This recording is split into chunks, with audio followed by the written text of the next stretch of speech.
Chers internautes, bonjour.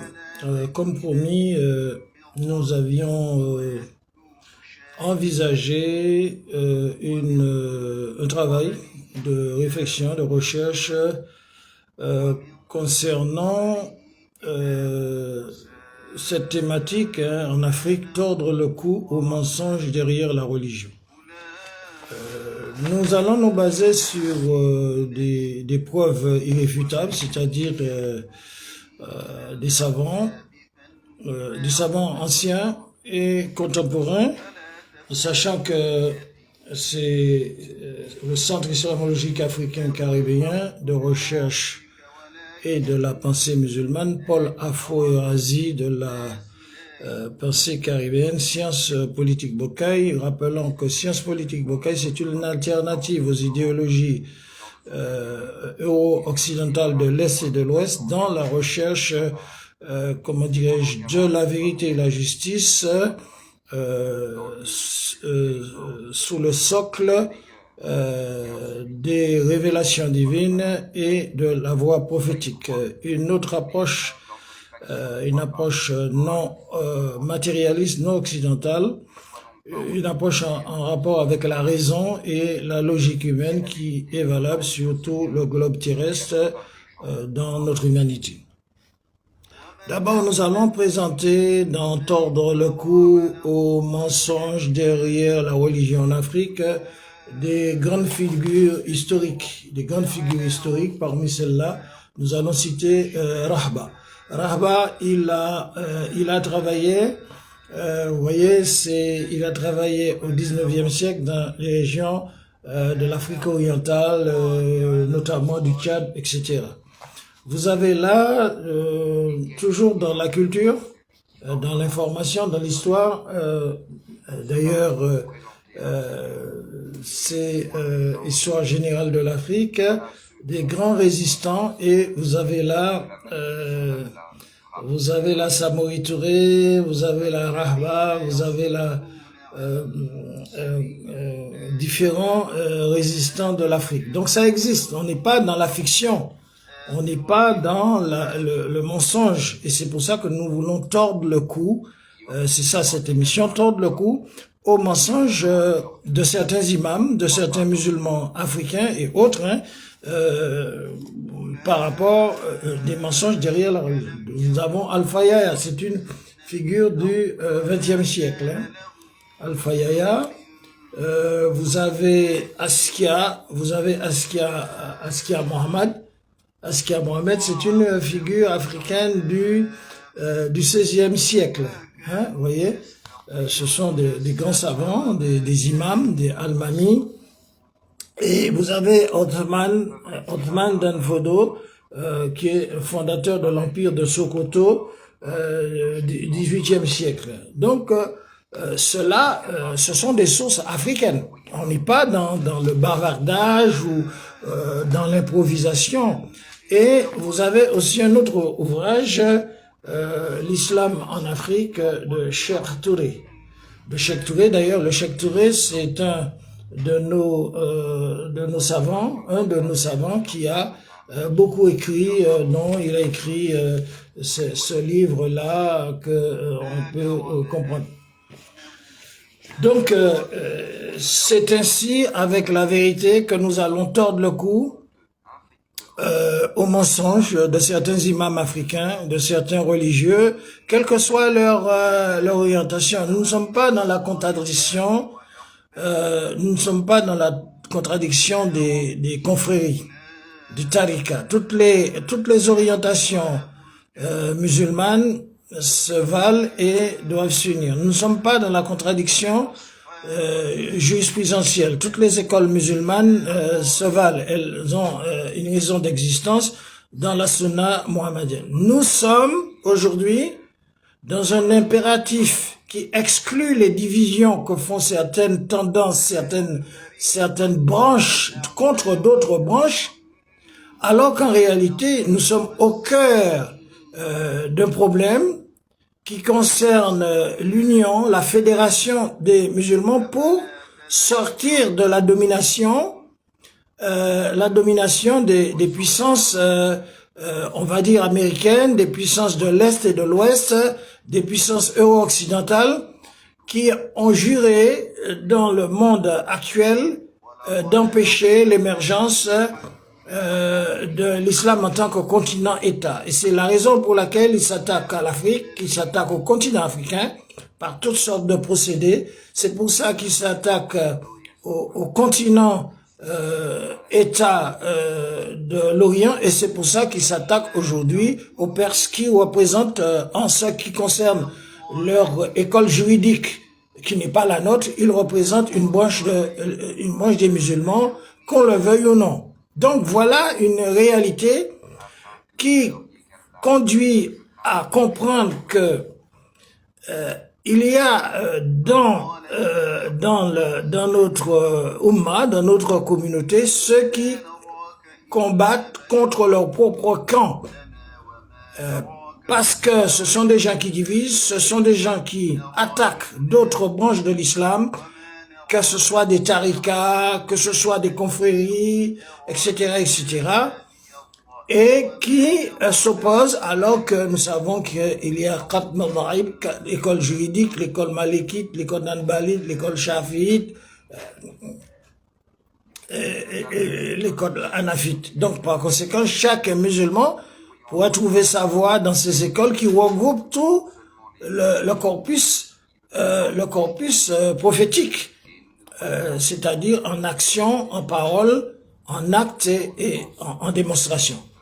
Donc c'est pour cela que le centre islamologique africain caribéen est indépendant de toute division. Et c'est pour cela que nous refusons de comprendre l'islam comme une voie d'assimilation, parce que l'islam est une voie d'intégration. Cela veut dire, là où vous êtes dans l'Afrique, en Indonésie, en Russie, en Asie, en Chine, vous êtes pas dans une assimilation, vous êtes dans une intégration. L'islam vous confère une vocation d'intégration dans votre espace. Et c'est pour ça que nous n'adhérons à aucune organisation qu'on va dire qui conditionne l'aide aux musulmans en vous disant adhérez à votre... Nous vous aidons pour construire une mosquée, nous vous aidons pour construire un orphelinat, nous vous aidons pour faire telle ou telle chose, mais c'est pour Dieu et son prophète que vous aidez.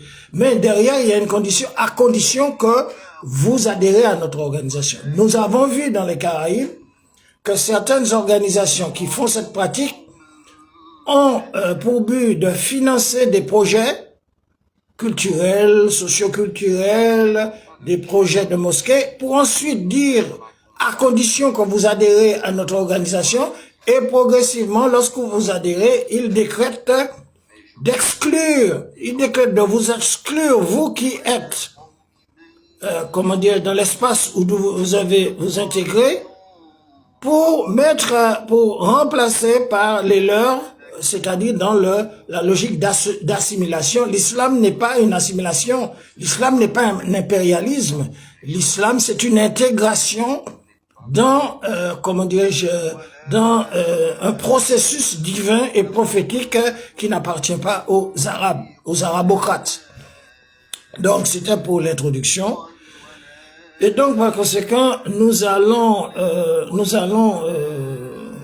intervenir avec des arguments des savants, et nous avions écrit un article que nous allons vous donner tout de suite concernant l'Afrique.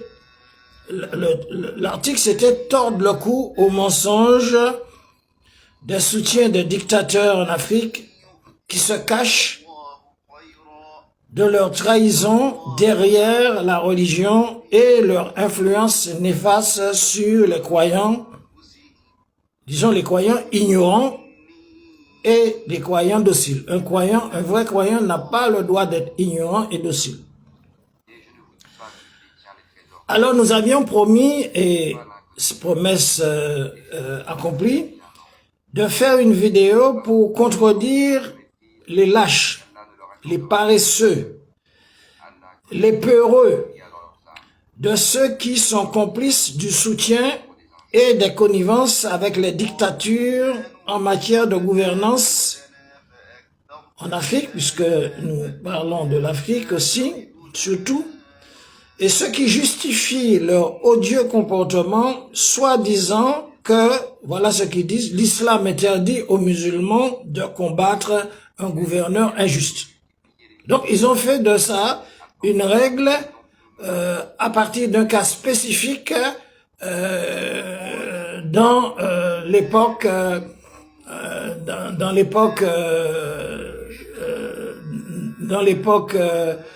post-mohammadienne. Donc, ils ont pris ce cas-là pour dire que, comment dirais-je, que l'islam, que l'islam interdit aux musulmans de combattre un gouverneur injuste. Alors, nous faisons allusion justement au cas spécifique post-mohammadien où des musulmans se sont révoltés contre leur chef, c'est-à-dire Ali, le calife Ibn Abi Talib, qui était un compagnon, le dernier calife, hein, le dernier calife qui a été assassiné par des gens qui n'ont pas voulu que le calife Ali protège la communauté de gouverneurs de gouverneurs royalistes comme Muawiyah, comme comment dirais-je, Abu Sofyan. Il a voulu la paix. Le calife bin Abu Talib, je ne parle pas de l'imam des chiites, je parle du calife, l'imam auquel nous nous référons en tant que sunnite, qui a fait la paix pour éviter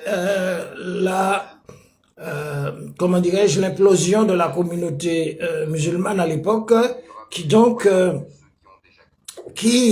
a organisé une médiation avec ses adversaires comme Abu Sofyan, comme Muawiyah, et pour proposer, comment dirais-je, une alternative après leur règne, que des imams justes qu'il avait déjà désignés puissent prendre le relais tel que nous le savons dans l'histoire. Nous n'allons pas nous répéter pour ne pas rentrer dans une théologie chiite. Nous sommes des sunnites, mais tous les musulmans sont frères. Donc c'est sur cela que se basent certains déviateurs pour dire qu'aujourd'hui, à l'époque contemporaine, que s'il y a un gouverneur injuste dans tel ou tel pays d'Afrique, eh bien on doit le laisser continuer son injustice, sa tyrannie, et que c'est l'islam qui l'ordonne. Donc voilà, c'est pourquoi que nous avons donné ce titre, tordre le cou au mensonge des soutiens des dictateurs en Afrique, qui se cachent de leur trahison derrière la religion et exercent leur influence néfaste sur les croyants ignorants et dociles. Donc, par conséquent, ils se basent sur ce qu'on appelle ceux qui sont sortis, les Karages, les Karajites. Donc, tous ceux qui pensent, donc tous les savants modernes qui disent qu'il faut résister contre la tyrannie, eh bien, il y a des gens qui les comparent aux Karajites. Donc, tout ça, c'est dans la déviation que nous allons tordre le cou à ces déviations. Et donc, ils disent que ils seront complices des soutiens, des connivences des dictateurs, et ils disent que l'islam interdit aux musulmans de combattre un gouverneur injuste, un tyran, un oppresseur, un impérialiste, un dictateur, comme au Mali, comme au Burkina et comme au Niger. Voilà leur argument. Voilà l'argument de ceux qui sont payés pour. Ces mensonges, disons, et nous allons le prouver, n'ont aucun fondement, ni dans le Coran, c'est-à-dire la révélation divine, ni dans l'action prophétique mohammadienne, ni dans l'action des compagnons et des savants bien guidés. Nous savons que les compagnons, ils ont combattu toute injustice sur la base de Amir bil Marouf, Na'anil Munkar, recommander le convenable, interdire le blâmable. Donc voilà cette réalité que nous devons contredire, analyser, critiquer, parce qu'en Afrique, il y a des gens qui se disent musulmans, ce sont des buveurs de thé, des mangeurs de dattes, des jouisseurs de la vie, c'est-à-dire de la dunya, qui ils sont ainsi parce qu'ils sont lâches. Ils ne peuvent défendre ils sont lâches et ils ne peuvent défendre la vérité divine et prophétique parce qu'ils ont peur de la mort tout simplement. C'est parce qu'ils ont peur de la mort tout simplement. Et quelqu'un qui a peur de la mort, il ne peut pas être musulman. Il peut avoir peur de la mort avant d'être musulman, mais quand il est musulman, il est devenu musulman, il ne peut pas avoir peur de la mort. Donc il ne peut pas être lâche. Et donc vous avez ces gens qui ne peuvent défendre la vérité divine et prophétique parce qu'ils ont peur de la mort tout simplement. Et c'est une réalité. Donc nous avons c'est une réalité. Ils ont peur de la mort et ils sont lâches. Et donc, ils ne peuvent défendre ni la vérité divine ni la voie prophétique parce qu'ils ont peur de la mort tout simplement. Ces personnes préfèrent se cacher derrière le mensonge et l'hypocrisie parce qu'ils ont peur, ils consultent des marabouts. Donc il y a des gens qui pour sortir le matin et pour rentrer le soir, il faut consulter des marabouts. Ils consultent leurs marabouts et leurs diables, leurs djinns, leurs démons, et ils cherchent des prétextes pour décliner leurs responsabilités musulmanes. Vous voyez? Et préfèrent s'associer à des tyrans. Comme vous avez les gens du Cameroun, là, l'équipe de mercenaires qui vit au crochet des peuples opprimés, dans l'association ethnocratique suprémaciste. Donc ils ont c'est-à-dire ils préfèrent s'associer aux tyrans et laisser sans défense les causes justes. Ça c'est pour d'autres. Et abandonner tout simplement les populations. Ces gens ont trouvé des formules pour désigner les braves combattants. Alors ces gens-là qui sont dans cet état, ils ont trouvé des formules toutes faites chez les ennemis des musulmans. Ils ont trouvé des formules toutes faites pour désigner les forces, les braves qui combattent, les forces de la foi, les braves de la foi qui combattent de manière à ces personnes ont fait ça pour se disculper, pour essayer de donner le change, pour se disculper et trahir l'ordonnance du Créateur et sa loi de combattre. Donc, nous insistons parce que nous allons revenir sur cette loi de combattre avec les versets coraniques et les prescriptions divines et les savants. Ils ont se disculpent pour trahir l'ordonnance du Créateur, sa loi de combattre pour la vérité et la justice par la permission de Dieu. C'est pas la permission de Dieu. Alors nous savons que les savants de toutes les écoles musulmanes, sunnites et aussi des jafarites, qui donc des écoles qui ne sont pas sunnites, que pratiquent les Perses, les savants de toutes les écoles confirment l'ordre divin et prophétique de bataille pour la vérité et la justice en islam. Et aussi, nous avons les savants anciens, nous avons montré pour l'Afrique, les savants anciens que nous allons remontrer. Là, vous avez Othman Danfodo, qui sont des références, Askia Mohamed, bâtisseur de l'Afrique, Alpha Yaya du Fouta Djallon, les grands résistants, et aussi Rahba. Il y en a d'autres. Et même au Dahomey, Berzin s'est rallié à la lutte des imams africains, des Almami. Donc ça, ce sont des preuves qui sont là, qui démontrent que nous avons des menteurs dans l'islam, qui sont des imams, qui sont des gens qui influencent de manière négative les ignorants dans les communautés musulmanes pour les asservir parce qu'ils sont complices des dictatures. Nous avons cité des savants anciens qui nous concernent en Afrique, mais nous pouvons citer des savants aussi modernes qui confirment ce que nous disons. En Algérie, nous avions des savants modernes. On peut citer Cheikh Ben Badis. On peut citer le cheikh algérien, Cheikh Ibrahimi. Au Soudan, on peut citer des savants modernes comme Cheikh Hassan Al-Torabi. En Égypte, on peut citer des savants modernes comme Cheikh Hassan El-Banna. En Palestine, on peut citer des savants modernes comme Cheikh Yassine. Au Pakistan, on peut citer des savants modernes comme Cheikh Aboul Ala Moudoudi. Au Sénégal, on peut citer des savants modernes comme El Haj Cheikh Touré, qui est donc notre professeur et formateur. Et aux Caraïbes, nous pouvons citer des cheikhs de Trinidad and Tobago, comme les cheikhs Imam Yassine Aboubak, feu, et les cheikhs feu Bilal Omoual. Et dans notre histoire des Caraïbes et dans l'histoire Haïti, nous avons aussi des chefs insurrectionnels d'origine africaine, Peul et Wolof. On peut citer Boukman, on peut citer Makandal, qui ont porté d'Afrique vers les Caraïbes au moment de l'esclavage, le fer, et qui vont inventer les guerres de guérilla des Mahons, à l'instar des maquis musulmans qu'on va trouver en Algérie à l'époque de la guerre d'Algérie contre le colonialisme, et aussi à notre époque, vous avez dans le Hogar, dans l'Atlas, vous avez des musulmans qui combattent.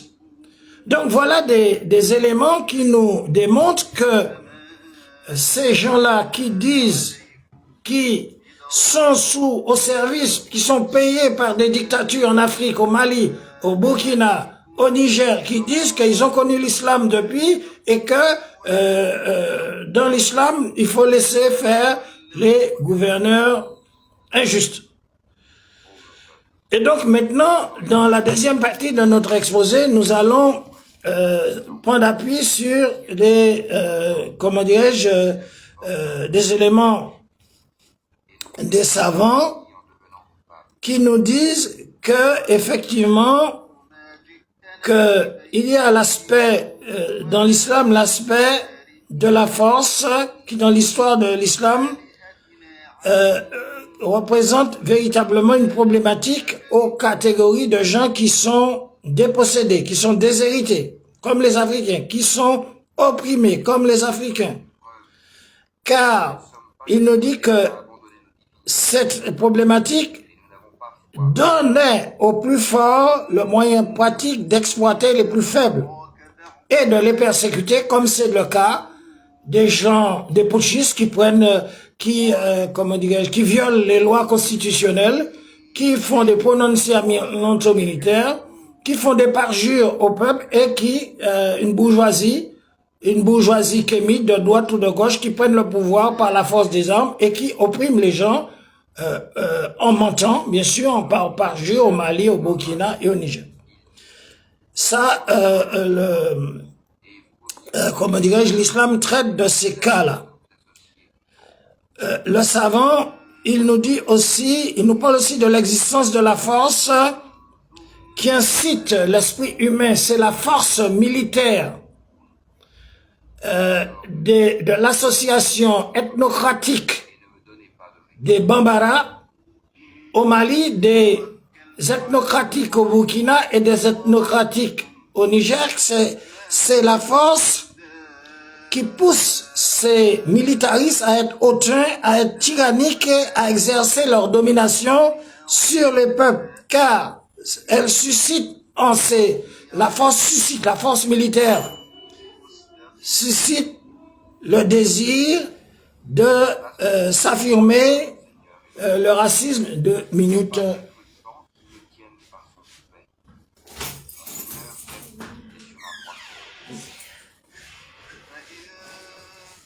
C'est cette force qui incite ces dictateurs du Mali, du Burkina à être racistes dans la logique pharaonique et kémite, à être hautains, à être tyranniques, exercé la domination sur les peuples du Mali, les Touaregs, les Peuls, les Soninké, les Dozons, tous les autres peuples arabes, africains et autres, etc., en volant leurs terres et en n'ayant aucun programme, ni culturel, ni social, ni politique, ni économique pour le développement de leur territoire. Donc c'est une colonisation. Et d'ailleurs, nous rappelons, lorsque le colonialisme français a décidé de placer, c'est-à-dire le Mali, sous la colonisation Bambara, eh bien, nous avons les Touaregs et d'autres peuples qui ont dit que nous ne voulons pas nous placer sous une dictature ethnocratique Bambara. Donc voilà, c'est très clair. Et donc, il y a ce verset du Coran qui nous dit « Non, non, vraiment, l'homme se rebelle dès qu'il se voit au large. » Et le savant nous dit que beaucoup de tendances et de mouvements, aussi bien maintenant que dans le passé, ont tenté et tentent encore de développer cette agressivité dans leur société. C'est comme le cas des mouvements nazis à l'époque de Hitler, fascistes à l'époque de Mussolini, tout ça, des mouvements qui sont basés sur des idéologies du centralisme jacobin et des idéologies ethnocratiques du peuple élu blanc. D'ailleurs, cette révolution criminelle de 1789 va massacrer des peuples français, chouans et vendéens, parce qu'ils appartenaient à des horizons de la religion chrétienne.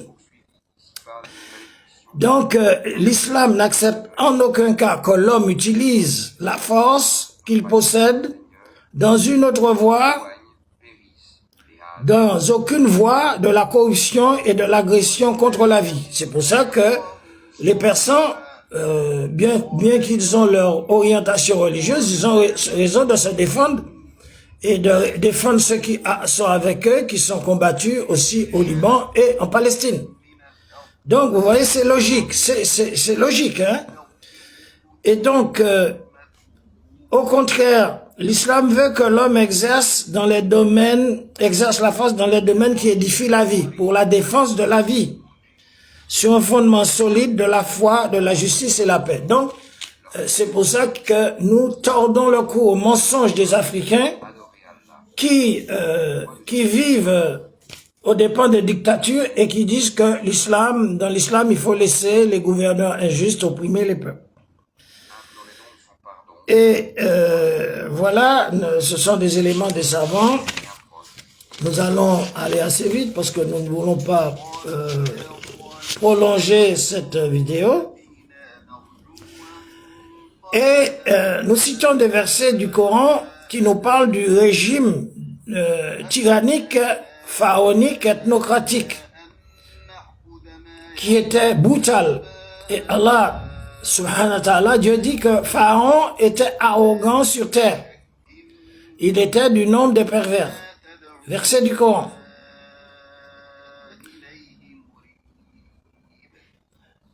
Il nous dit aussi, à la 46, Pharaon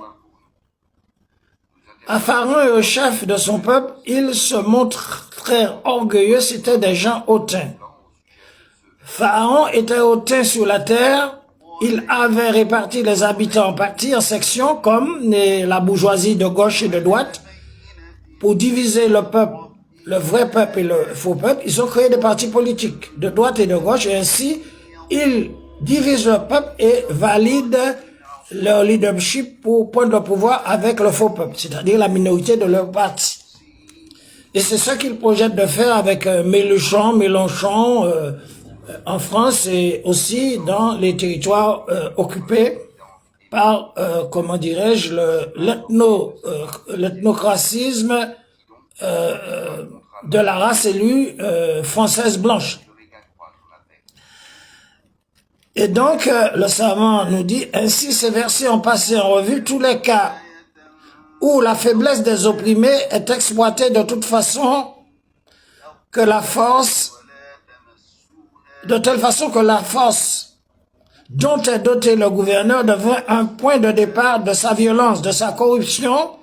Donc, quels exemples typiques nous donnent dans la mention coranique l'histoire du pharaon. Mais Dieu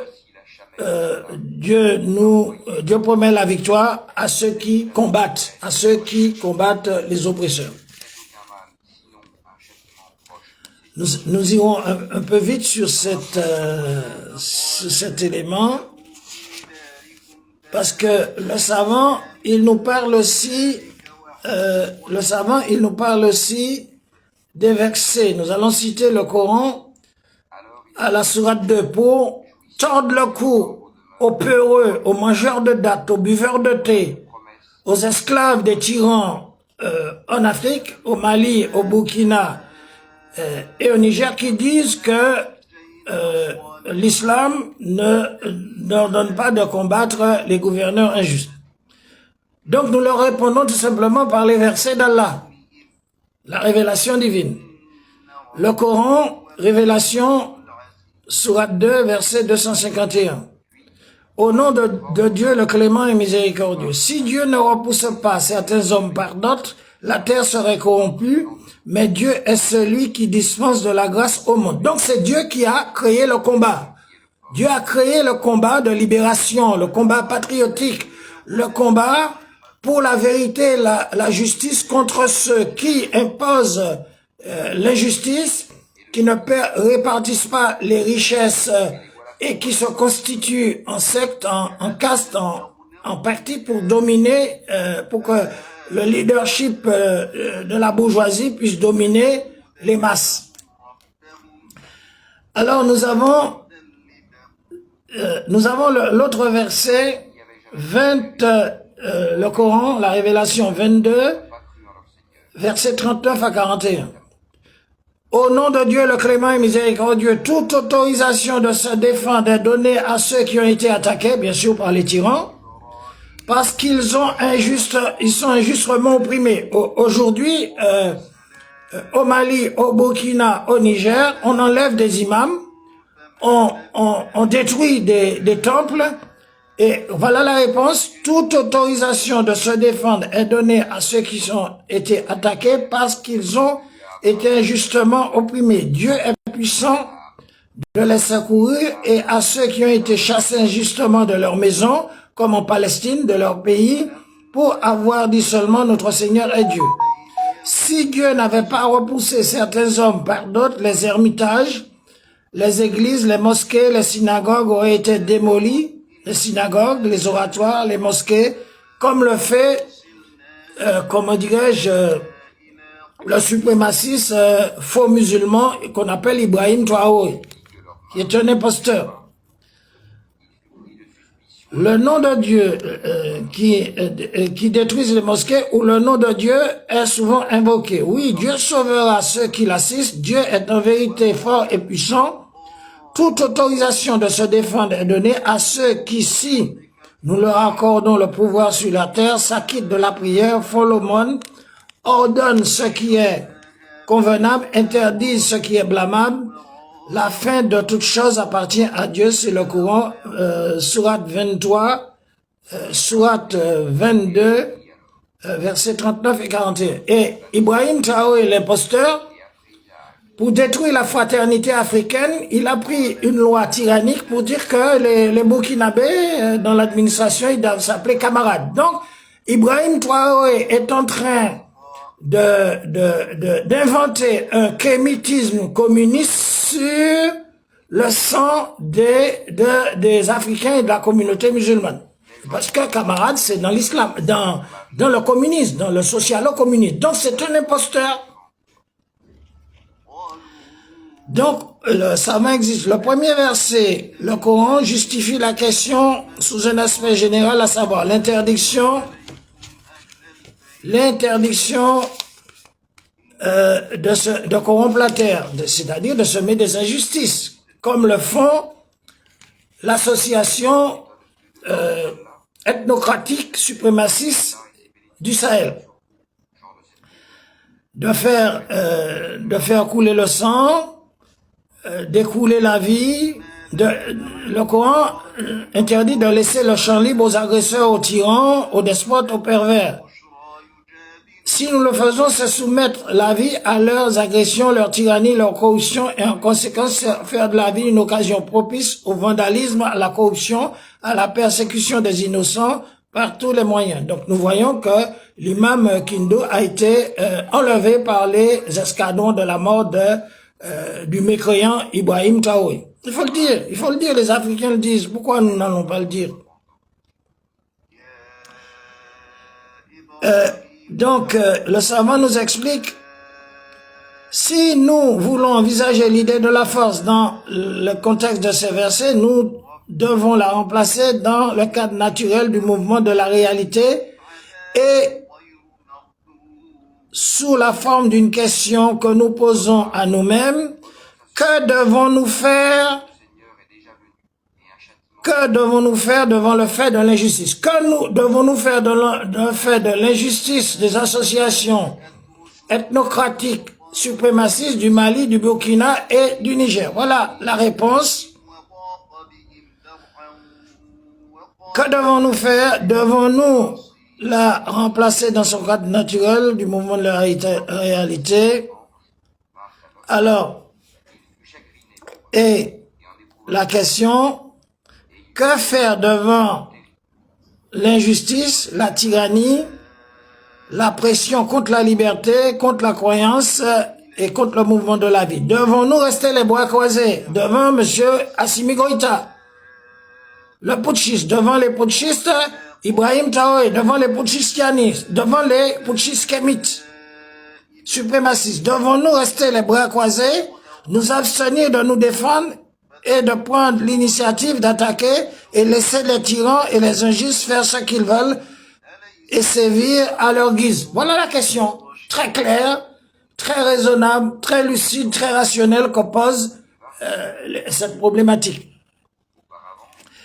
Il nous répond, les attitudes passives peuvent-elles résoudre le problème de la vie en préservant à celle-ci son immunité et aux gens leur vie? Est-ce que l'attitude passive des buveurs de thé, des mangeurs de dattes, des associateurs qui vivent sous les dictatures peuvent résoudre le problème à cause de leur lâcheté? Voilà. Une réponse affirmative ne serait pas fondamentale car elle complique le problème et ne le résout pas. Les tyrans ne considèrent les attitudes faibles, modérées et indulgences comme un signe de faiblesse. Ce qui encourage les tyrans à persister dans leur tyrannie, leur oppression, leur dictature et comprennent le silence des faibles comme un indice d'écrasement devant leur force tyrannique, leur force putschiste et leur force militaire.